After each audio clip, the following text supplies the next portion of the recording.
জান পাখি কোন যাচ্ছ? বাজারে যাচ্ছি। তাহলে বাজারে যাচ্ছ জান পাখি, তাহলে আমার জন্য একটা শাড়ি আনবা, কালকে বাবার বাড়ি যাবো। আচ্ছা ঠিক আছে, আনবানে। শাড়ি আনতে কইছ, তুমি বলিস না আনি পারি আমি? কাকুলি ভাত দাও, খিদে লাগিছে। কি জান পাখি বাজারে তো আইসাও, তা আমার জন্য শাড়ি আনিসাও জান পাখি?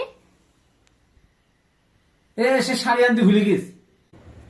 বুঝেছি তুমি আমার একটু ভালোবাসো না। জান পাখি কোন যাচ্ছ? বাজারে যাচ্ছি। তা বাজারে যাচ্ছ জান পাখি, তাহলে এক বছর বিষ এনি নে। আচ্ছা ঠিক আছে। বাজারে তো আইসাও জান পাখি? হ্যাঁ আইছি। নাও বিষ আনছাও? ও, বিষ আনার কথা মনে থাকে, শাড়ি আনার কথা মনে থাকে না, না?